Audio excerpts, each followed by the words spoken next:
just want to start off by saying thank you to the coaches, the parents, the sponsors that have put in the hours that have made this possible.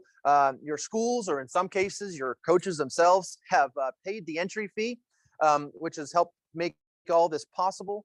Not to mention just the infrastructure that you all have. You know, these robots are not cheap, and the time it takes to construct the board and to have all of this already ready for you. We just want to say thank you to the coaches and thank you to the schools that have been able to make all of this possible.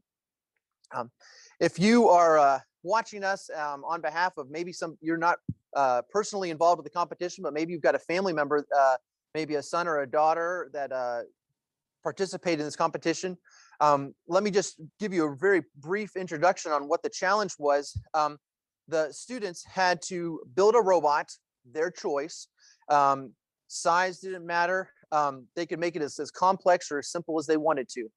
And they had to have a game board set up with various different pieces, Legos and PVC couplers and checkers and cotton balls at different locations around the board.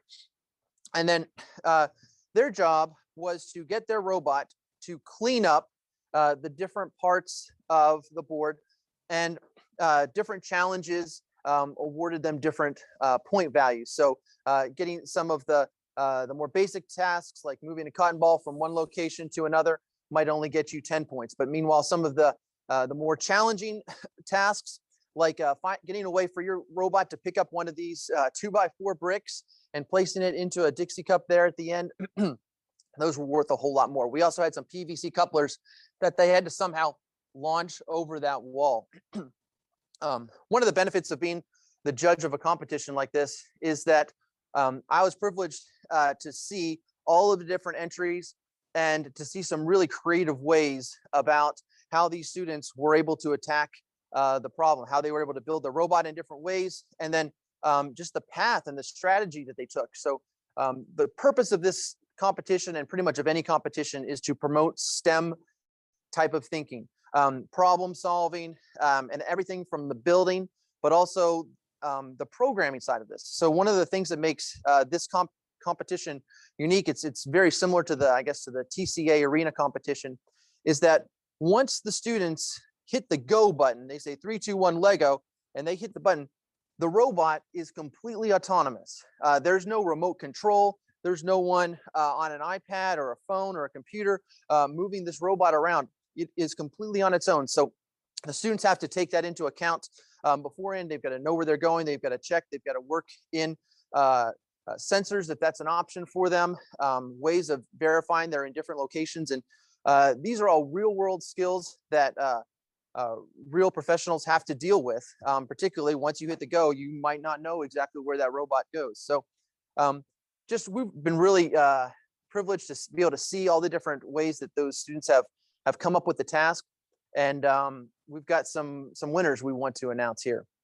For those that place in the top 3 in both the intermediate and the advanced category, or the advanced division, your team will get a trophy, and then all your members will get an individual medal that you'll be able to take home yourself to celebrate. Oh, Charlie Crosby, please report to the nurse. You know, it's a school day, so it wouldn't be school without some announcements coming over. So, all right, well, let's go ahead and get to the interesting part here, shall we? So first up, the intermediate division. So this was anyone upper elementary through junior high. And we wanted to have some special recognition here to one of the schools got a very impressive score.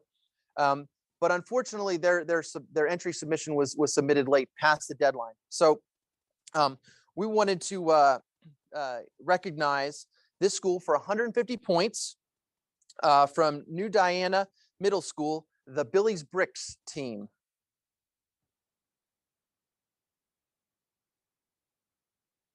All right. Next up, one of the really interesting things that we had here in the intermediate division. Leanne and Andrew, we're recording, yes? Okay, just verifying that. Got my tech crew helping us out with it today. So one of the really interesting things we had in the intermediate division was we had 3 teams tie for 3rd place. So we were dealt with a tie situation Fortunately, some of the other coaches who I am very much in debt to had been part of the process of giving me different ideas as we were kind of thinking through the competition, and said, well, what happens in a tie situation? What's going to be the tiebreaker? And the consensus that we came up with, which was, I think, the best one, was the team that completes their tasks and completes their final task, which for most of them is return over here to the starting box location. Whoever gets there first, then that would be the tie-breaking mechanism. So we look at the timestamps on their video submission. That being said, so the three-way tie, we have a fifth, then a fourth, and a third. So in fifth place, from Sundown Middle School, the Bot Magicians. And there they are. Jackie, all right. So in fourth place, and this was had to be a heartbreak situation, because there was literally 1 second difference between these two teams here. So in fourth place, we added 1 extra point. So for 111 points from Hooks ISD, Hooks Junior High School, Team 1.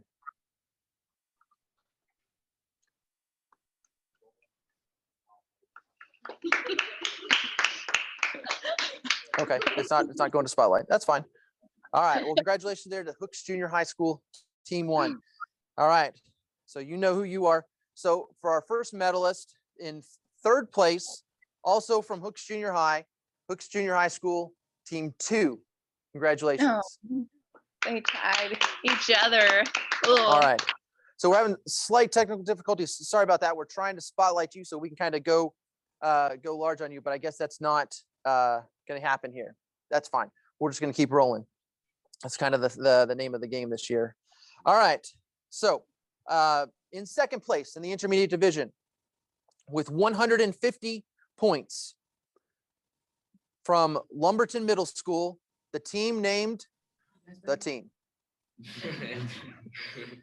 Do we have them? There they are. All right. Good job, guys. All right.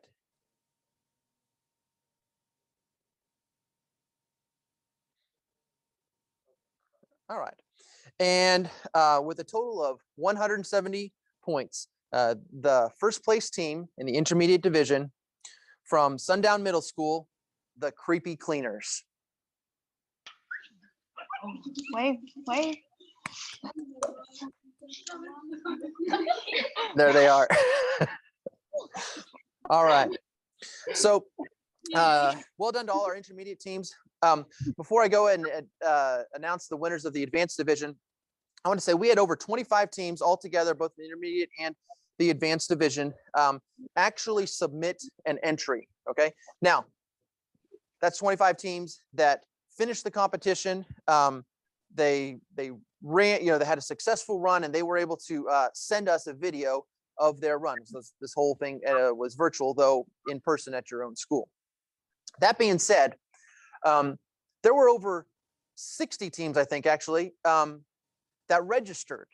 Okay, so what does that mean? Well, that means that there were some teams that they said, we're going to do it, or we're going to try to do it. They sent the registration fee, they filled out the registration paperwork, but then for one reason or another, we're not able to submit an actual Jocelyn entry Garcia, video. please come to the office. Jocelyn Garcia, please come to the office. So one of the things just want to really highlight for these teams, those of you that were able to completely William Hine, I need you complete the contest, well done. This is as those of you that have done it, it is not easy to get your robot to complete what you've set out for it to do, and just even having an entry form, an entry sort of sets you apart from the rest of the pack. So just want to give a job well done, pat on the back to all those teams that are viewing us and participate in the competition. Now, advanced division. So appropriately enough, the third place team here actually also made 170, which was the same number of points that our first place intermediate team did. So from Prairie Land High School, the Dominoes in third place. Well done.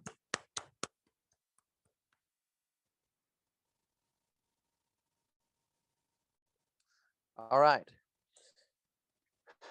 In second place for the advanced division, from Harleton, the Dream Team.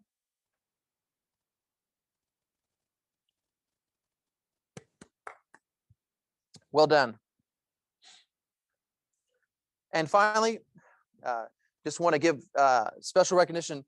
This team, I believe, was a perfect score. Is that right? So for those of you that are aware of the challenge, this team completed all of the tasks, okay, and got back to the starting square with a minute to spare. There was 2 minutes that the students were allowed to for the bot to move around the board and never be able to interact with it at all. Couldn't touch it, couldn't move it. If they did, then that was the end of the run. This team did all the tasks with a whole minute to spare. They earned a full 290 points from Hallettsville High School, the Easton Mark II team. There they are.